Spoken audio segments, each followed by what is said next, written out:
Peter was following his wife for the first time in his life. He had no anger. It would appear after he caught Annette with the one for whom she had come to the capital. That such a meeting would take place, he had no doubt. Why else would she say she was going on a business trip that no one had sent her on? That his wife's trip was not a business trip, Peter found out quite by chance at a soccer match. By some unknown concoction of fate, he found himself on the podium next to Annette's boss, the director of the Institute for Advanced Study. The close proximity, the mediocre play of the teams, and the nice weather promoted communication, and they got talking. "How's your wife's health?" the director asked. "Fine, as always," replied Peter. "She's going to the capital today for a 2-day seminar." "To the capital? Well, that's strange. But I didn't send her anywhere. She asked for 2 days off at her own expense, said she wasn't feeling well." Peter, who had been watching the assailant, glanced incredulously at his wife's boss. The interlocutor wasn't lying.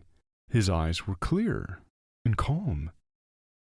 "Maybe I didn't understand something," Peter mumbled, confusedly, momentarily losing the rest of his interest in the game. On the way home, he agonized over what to do, but came up with nothing. Annette behaved as usual. She cooked dinner and called all the household. In the evening, the woman packed a travel bag and drove to the train station. Before she left, Peter asked what hotel she was going to stay at. The wife was surprised by the unexpected question, but answered.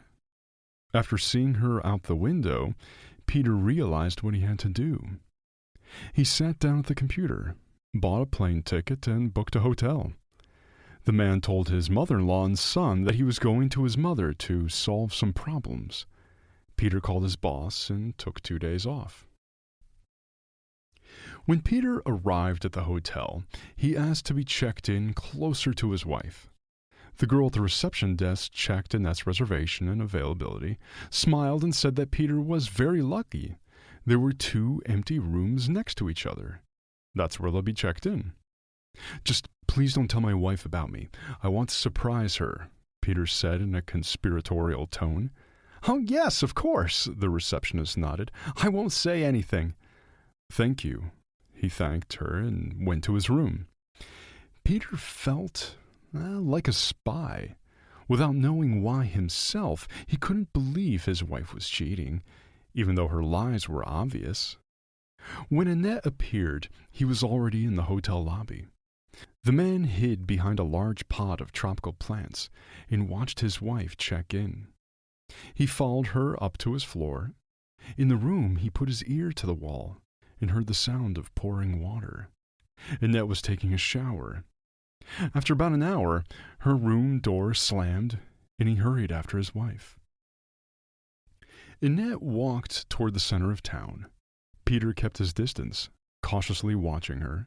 She didn't seem to have a definite goal in mind. She was just taking a walk. A couple of times she stopped at a cafe. Peter, like a true detective, had to eat what he managed to buy along the way. "I don't get it," he puzzled. "It doesn't look like she's going out with anyone. She's just wandering around, that's all. It's strange. Why did she come here? Maybe she had a meeting gone wrong?" Peter followed his wife all day long. By evening, he was so tired of being followed that when she headed toward the hotel, he breathed a sigh of relief. But doubts still plagued him. Perhaps a guest would come to her by nightfall. In his room, Peter went to bed without undressing and listened to every sound. Unexpectedly for himself, he fell asleep. In the morning, the man woke up to the sound of the television in the next room. There was a television program about health. The second day was the same as before. Peter again followed his wife on her heels, but never caught her doing anything objectionable. In the evening, Annette checked out of the hotel and went to the train station. Peter had only to go out after her. In the morning, while he was still asleep, she opened the door with her key. "How was your business trip?" he asked. "Oh, it was fine," she replied.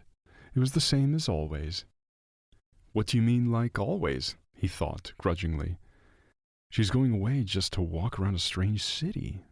But why? Finding out that his wife is cheating on him is not an easy thing. It is even harder to watch her hide the truth about the lie. Peter looked at Annette, who was trying to act like nothing had happened, as if she had returned from an ordinary business trip. The wife undressed, went to the bathroom, and soon came out of there with a towel over her head. Peter sensed that she was faking it. Irritation began to boil up inside. He was almost certain that she had gone to the capital to meet her lover. That meeting would have happened if something hadn't interrupted her. Perhaps she had noticed the surveillance?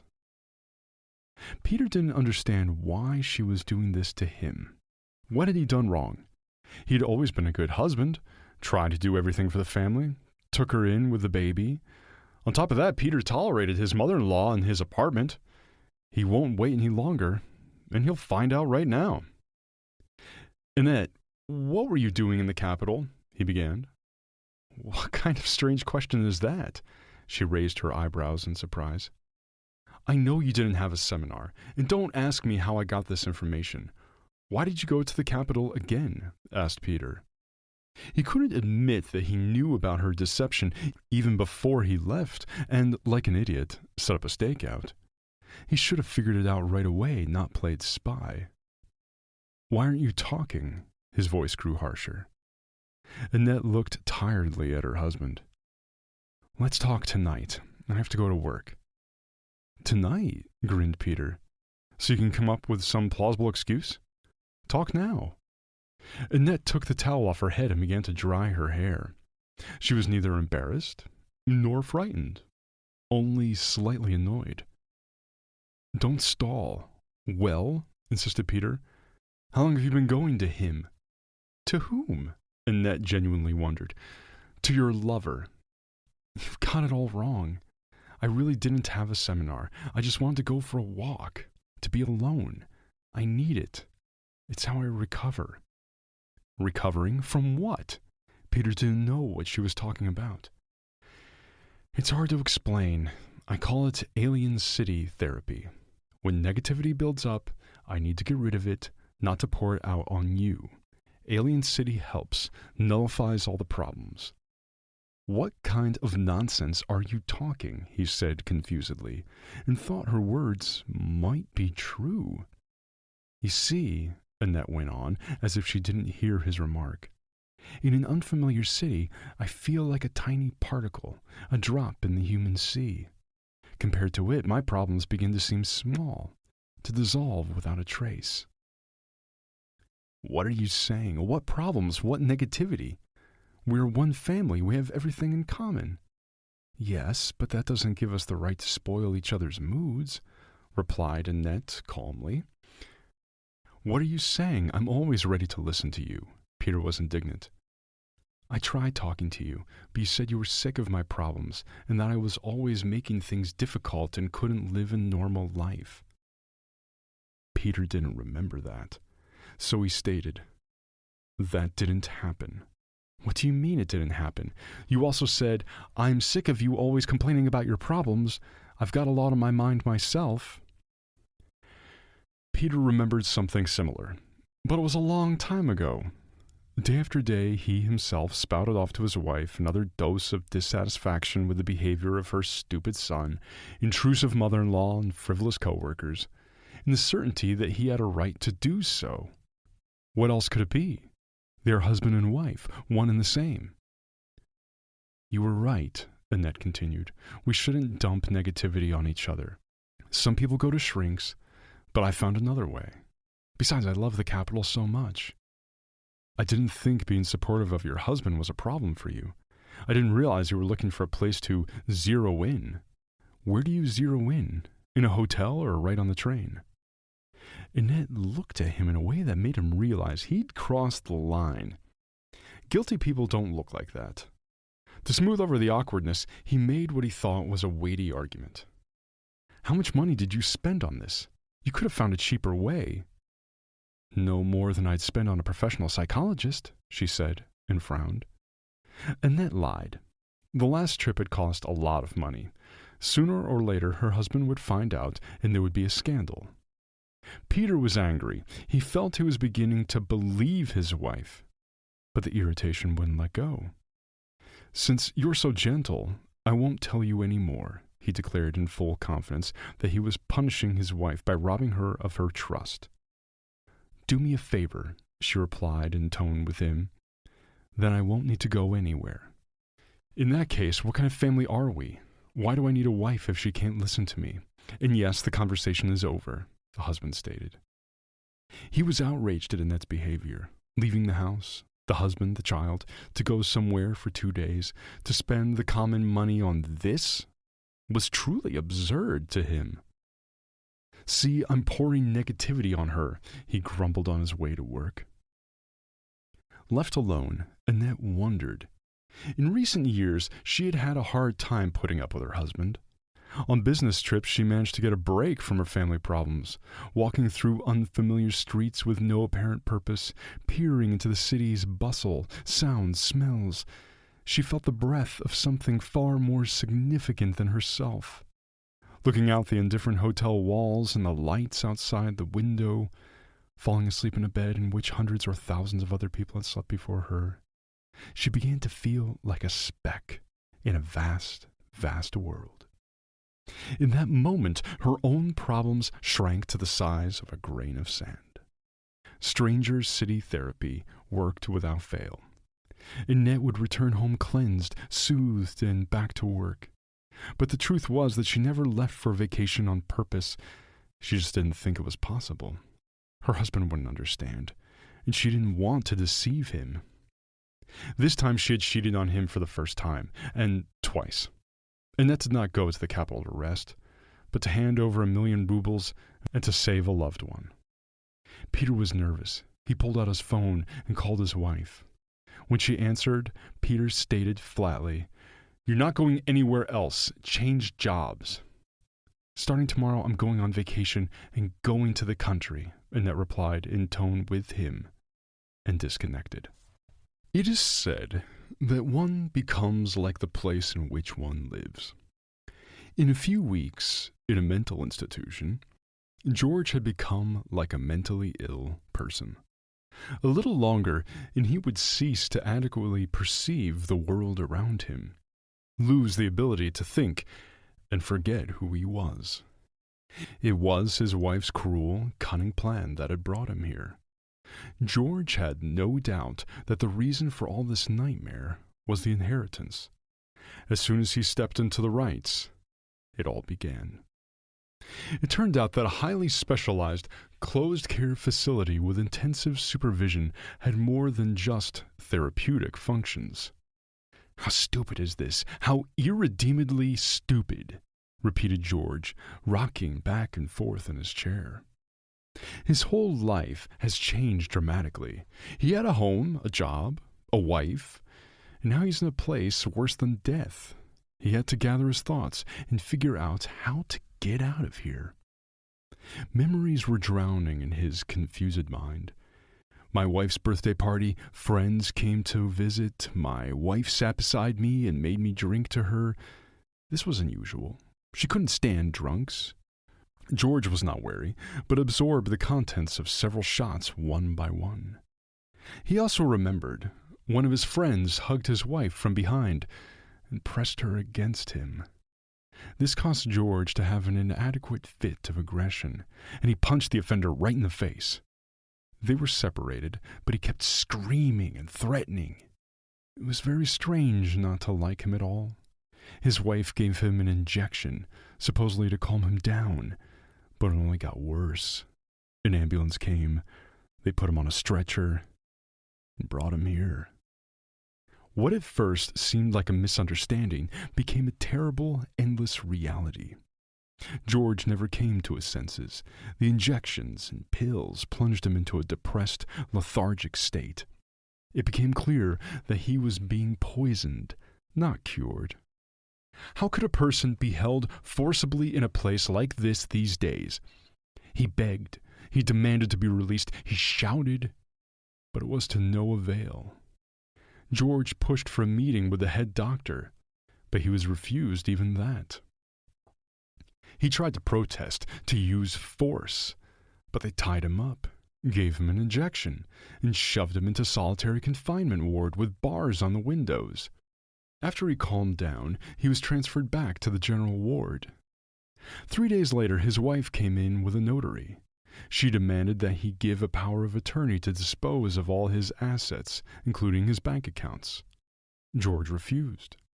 Then his wife threatened that he would become an amoeba in that clinic, and she would take everything from him through the courts, obtaining a declaration of incompetence. When his wife left, George was furious. He screamed and demanded to see the head doctor, but the nursing staff had clear instructions. They twisted him up and left him in solitary confinement. Annette was at work when she heard the sound of the phone, pressed the call acceptance button, and heard an unfamiliar voice. "Hello, you don't know me. Does the name Mr. George mean anything to you?" "Suppose so. What do you want?" "The point is that he needs your help." "Why didn't he call himself?" "He's in a mental institution and doesn't have that option." "What clinic? I will visit him." "They won't let you in. The fact is that he's being held by force. He thinks the reason is his wife, who has decided to get rid of him." "In that case, how can I help?" "I'm an orderly in this clinic. I can smuggle George out, but he needs somewhere to hide temporarily. He's not at his best right now. He's been drugged, and most of the time he's confused. If you can get him out, I'm willing to take him in. I can send you my address." "Yes, but I'm not going to do it for free. Understand, I'm taking a great risk." "So you want me to pay you?" grinned Annette. "Is this a new kind of scam? People used to call and say their relative had an accident, went to jail, and now the new trend is a mental hospital?" Annette clicked off. "George, what have you gotten yourself into?" she whispered. Once upon a time, they were very close. Former neighbors. Real friends. Annette was 3 years older. As a child, that's a huge difference. George was fond of saying that when he grew up, he would surely marry her. They hadn't seen each other in recent years because he had moved to live in the capital. Nevertheless, they kept in touch on social media. Again, a call from the same man. "Annette, this is not a hoax. George actually needs help." "In that case, I need proof," she replied. "What kind?" "I have to make sure that you know George and he trusts you." "Well, that makes sense, but how to arrange it?" Annette wondered. "Let's put it this way," she said. "Have George answer 3 of my questions. Memorize. What floor did I live on? What was my nickname in the yard? What did he break in my house? I'm waiting." Floor, nickname, and what he broke. "Okay, I'll call you back as soon as I find out," the attendant said and passed out. The next day, he called and gave the correct answers to all 3 questions. There was no doubt George was really in trouble. It's scary to imagine a healthy man being held in an insane asylum, injected with mind-altering drugs. If the wife did this, how did she do it? She seems to be a doctor. "How much money do you want?" asked Annette to the orderly. "1,000,000 rupees. "Are you out of your mind?" "I'm taking a big risk, maybe even my life. If they catch me, they'll lock me up in that mental hospital too. Besides, I didn't come up with the amount. George suggested it. He said 1,000,000 won't be a problem for him. As soon as we get him out, he'll pay you back." "Why does he think his wife arranged everything?" "She came by with a notary, demanded to sign some documents he refused. I don't understand how she managed to arrange all this. She's friends with our chief doctor. They either studied together or they're lovers. Perhaps she paid him off too." "Strange. Where did George get the money? He's an ordinary engineer." "George got an inheritance from his uncle." "All right, I'll find the money and a place for him to hide. My mother still has a house in the village. It's empty now." "We need to meet. Come to the capital as soon as possible before it's too late." "Okay, I'll be there Monday morning. Text me the address and the time to meet." The orderly said goodbye and passed out. When Annette arrived in the capital, she checked into a hotel and arrived at the appointed time for a meeting at a cafe near the center. The phone rang. "Who have you brought with you?" She heard the orderly's angry voice. "Have you decided to go to the police?" "I don't know what you're talking about," she replied in surprise. "I've noticed a man following you like a tail. Get out of the cafe and walk toward the bridge. I'll see if I'm mistaken." Annette did so. The bell rang again. "He's watching you." "What does he look like?" The orderly described the man. Annette realized it was Peter. "That's my husband. I don't know where he came from," she said frustratedly. "He was probably just jealous of me. What do I do?" "Try to get away from him." "How?" The orderly gave instructions and Annette tried to follow them. Nevertheless, Peter kept up. He came quite close. He must have been greatly afraid of losing sight of his wife. The orderly called again. "When are you leaving?" he asked. "Tomorrow." "Okay, I don't have time today anymore. I have to go on duty. I'll meet you tomorrow. I'll send you the coordinates."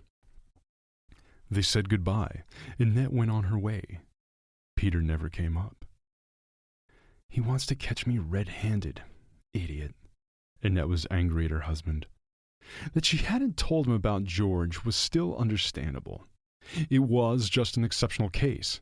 Her husband would not allow her to get involved in the story and give money to a stranger. But following his wife was beyond her comprehension. It's strange why he followed her to the capital. What did he suspect? The next day, Peter still pursued Annette. Nevertheless, she managed to hand over the money. She met the orderly in a cafe. He sat at a nearby table behind her back and discreetly took the package. Having accomplished her mission, Annette returned home, expecting a scandal from her tracker husband. George's wife was anticipating the pleasures of the life she would soon be living. London, Paris, a house in Spain. The dream was not far off. To get a court order declaring her husband legally incompetent. The hardest part is already done. George is in a psychiatric hospital, and he will get out of there no sooner than his wife will take possession of the property. George's wife had the chief physician under her control. It all started back in her college days. In those days, she did not marry him only because George seemed more promising, since he received from his grandmother a posh apartment in the center of the capital. The woman regarded her first marriage as a trial one, and expected to stay there until a better one came along. She considered herself worthy of more. Apart from beauty, she had a sharp mind, tenacious grip, and unprincipled, crushing any barriers. Now she was satisfied with what was going on, but she was irritated by the slowness of the court system, which had scheduled an incompetency hearing only for the end of the month. She was forced to take the drastic step of confining her husband in an insane asylum by an inheritance that had unexpectedly been passed on to her husband. George's uncle died suddenly, leaving him not only real estate, including a cottage by the sea, but also shares of a large company and a solid bank account. She did not want to share all this with her temporary husband, so the cunning wife came up with a way to eliminate him, using the capabilities of an old friend. She and the chief doctor of the psychiatric hospital planned and performed the operation for the incarceration of the rich heir without much trouble. What remained was the legal side of the matter. Her husband did not voluntarily give her power of attorney to dispose of the property, so the wife decided to act through the courts. She did not care about the moral side of the question. After all, why did an ordinary engineer need so much money? He does not even know how to spend it. She did not intend to keep him in the asylum for years. First, she planned to sell the movable and immovable property, buy a house in another country, and then release poor George, handing him the key to a studio apartment on the outskirts or in the suburbs. The plans of the future owner of luxury real estate were ruined by a phone call. The head doctor of the psychiatric hospital called and informed her that George had escaped from the hospital. "Escaped? How?" she asked confusedly. "I haven't figured it out myself. He's nowhere to be found. We've searched the whole clinic." "How is he gone?" wailed the woman, who was getting the gist of what had happened. "Do you have any idea what's going to happen? We're going to lose everything." Don't worry, we'll find him. The criminal was furious. Look for him, otherwise I don't know what I'll do to you, she shouted. Inwardly, the woman realized that all that had been done was for nothing. It's over. Vivian collapsed in her chair and covered her face with her hands. What to do? Clearly, the plan to embezzle her husband's property had failed, but there's still options, after all. First, one could catch George and put him in his place. Second, he could be physically eliminated. In that case, not even a trial would be necessary. Thought the criminal. I should have given him a heart attack right away and not bothered with that clinic. The search for the escaped patient was unsuccessful. No one reported the case to the police. Everyone lay low. 2 weeks passed. Early one morning, George's wife heard the doorbell ring, opened it, and saw on the threshold a young woman in a tight suit with a briefcase. "Hello, may I speak with you?" "Come in," she said confusedly. "My name is Annette, and I am the attorney for Mr. George, who is currently your spouse." "George's lawyer?" his legal wife asked in a saddened voice. "And where is he?" "I know nothing of his whereabouts at the time. He hired me to represent him in court and in pretrial proceedings." "What do you want?" "First, I have been instructed to take George's passport from you. Can I do that?" The woman hesitated. "And do you have a paper of your authority?" she asked. "Why, yes, of course. Here's a certificate of attorney status and the power of attorney certifying the authority to represent Mr. George. This document has not yet been notarized because there is no passport. Nevertheless, the agreement between me and my client is in writing and is legally binding." Annette held out the papers. The woman looked over the papers. They were dated yesterday. She grimaced and said, "Promptly done?" "Yes, I don't like to waste time," Annette replied. "So where is his passport?" "I won't give it to you. Let him come to get it himself," said George's wife. "My client cannot come because he fears provocation on your part. He is not going to see you before the trial." "Ah, afraid," grimaced George's wife angrily. "Fine, let him go far away from me then." "You are reasoning in a fit of emotion," said the lawyer calmly. "I have been instructed to tell you, if you do not voluntarily surrender your passport, my client will file a police report for kidnapping, involuntary confinement in a mental institution, and personal injury." George's wife was ready to tear this lawyer to pieces, but the threat of a police report restrained her. She left for the room, returned with her husband's passport, and held it out to Annette. "Is that all you want from me?" she asked defiantly. "No," Annette said, putting the passport away in her purse. "My client's second errand is to collect your apartment keys." With these words, Annette took the keys out of the keyhole in a swift motion and put them in her pocket.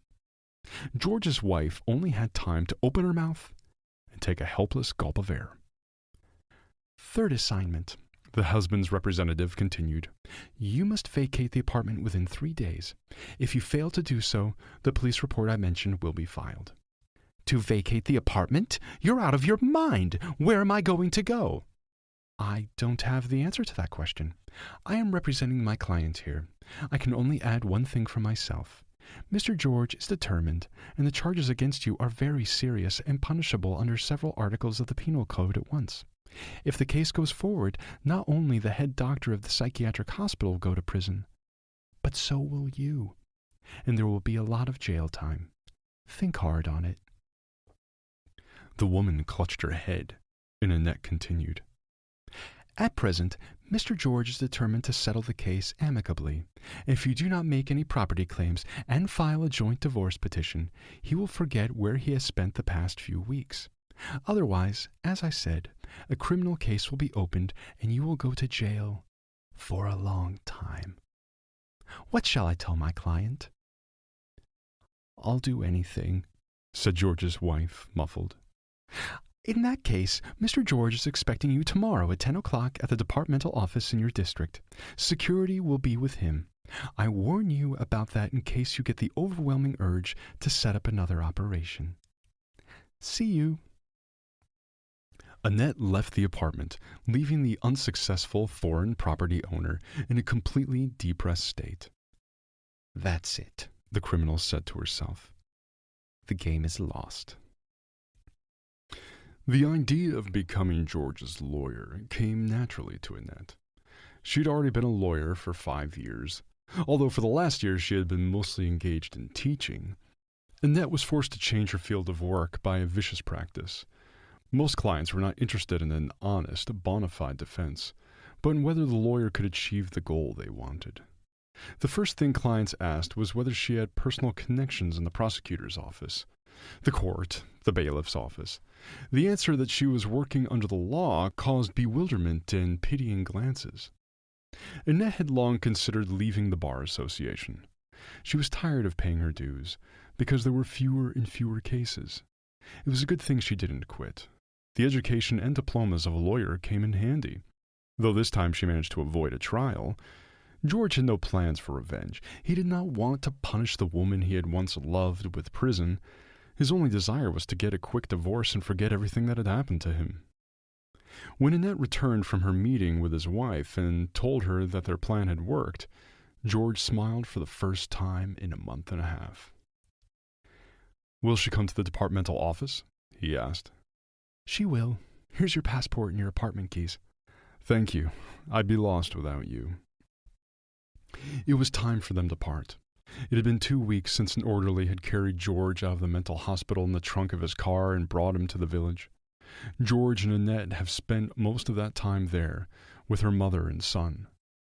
The grandmother and grandson lived in the village house for a couple of months each summer. They toiled in the vegetable garden, bathed, and stocked up on health for the winter. When Annette shared with her mother who she planned to shelter in their house, she only looked at her daughter carefully and said, "Do as you please. George won't bother us, and we won't bother him either."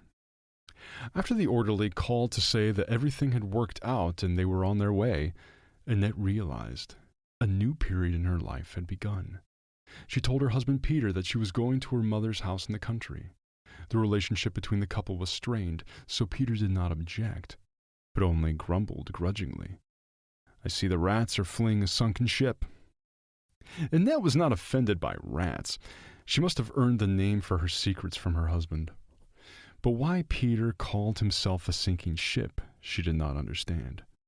Before, she would certainly have asked what he meant, and would have listened to another story about her husband's hard torment in the career sea of big business. But this time she didn't want to start a drawn-out, unpleasant conversation. Annette avoided anything that would interfere with her mission to save her friend. All thoughts were focused on how to bring George back to a normal life and rid him of the people who had set out to destroy him. "Nothing," Annette thought of her husband. "He's not a kid. He can handle it. It doesn't look like we're talking about a shipwreck. So, a little storm." After the quarrel about her trip to the capital, Peter hardly spoke to her. Annette didn't know what had happened to him in the past few days. He was probably just exaggerating. He had no one to share his worries with, which is why he reacts so emotionally and metaphorically.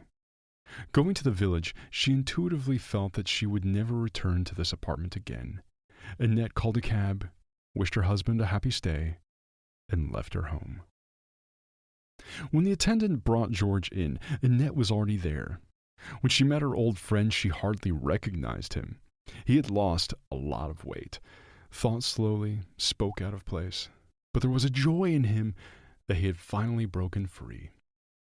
It took him almost 2 weeks to recover, and fully recover. In all that time, Peter hadn't called once. "Fine," Annette said to herself. "Let things go as they go. The important thing now is to get George his life back." Annette didn't want to think about her own life going down the drain. She did not dream of a new relationship with an old friend. Is it worth it to rake up the ashes, looking for sparks of an extinguished fire? Annette's mother looked at her daughter with wise eyes. They never had any secrets from each other, except one, who her son's father was. The plan worked completely. George's wife signed a joint divorce decree and vacated the apartment. George immediately began renovating the apartment, wanting to erase all traces of his past life as soon as possible. He returned the money for his bailout, and Annette put it in the family account. She herself returned from the capital to the village. She needed a break to figure out how to live her life. One morning, she was sitting on the terrace watching her son watering the strawberry beds. Her mother came over and sat beside her. "And my grandson looks a lot like his father," she said thoughtfully to her daughter. "Which one?" Annette didn't understand. "He looks like George." "So you guessed it," the daughter grinned. "Yes, as soon as I saw them together. I knew it all at once. They even have the same gestures. Tell me, why didn't you get married?" "You know, Mother, I never took George seriously. He's younger than me. He and I never had anything except once. He came for a vacation after his sophomore year. It just happened by chance." "Does he know?" "No, I didn't say anything at the time. He left for the capital.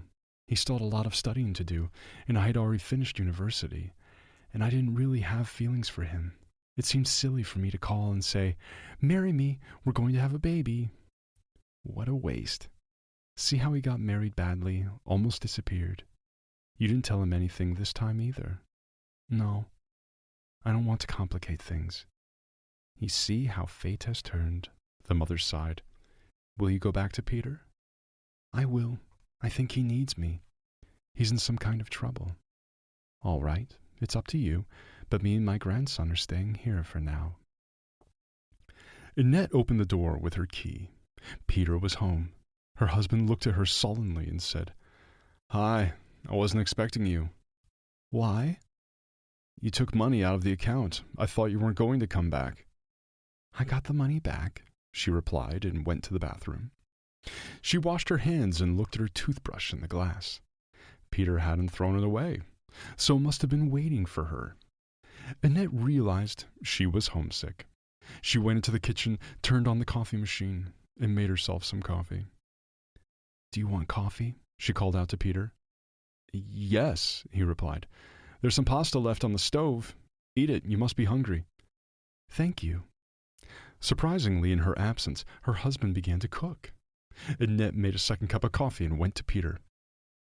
"How was your time in the village?" he asked. "Fine," Annette said quietly. "How are you doing at work?" "I'm being downsized. I'm being transferred from management to the branch." "And why didn't you say anything?" wondered Annette. In the old days, he would have blown her mind over this incident. "What's there to say? I won't change anything. There's a crisis now." "Peter, I decided not to work as a lawyer anymore. I realized it wasn't my thing." "You see for yourself what's best. I'm not your advisor." Husband and wife were sitting on the couch drinking coffee. They didn't know what would happen to them next.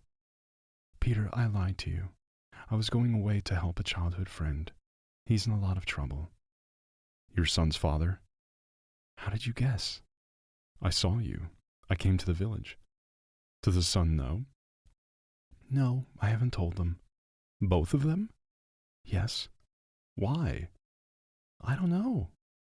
"You should have told me everything from the beginning." "I was sure you were going to get in my way, and I couldn't help it. You would have offered to choose one of you." "Now did you choose?" "Yes." Peter rose from the couch, took the empty mug from Annette, and went into the kitchen. "Do you want the pasta heated?" he shouted from there. "Warm it up, please," she replied. If the mast is broken, the ship does not sink immediately. It rushes through the raging waters for a while, hoping that the wind will nail it to shore, where a tree can be cut down to make a new mast. Well, or at least oars.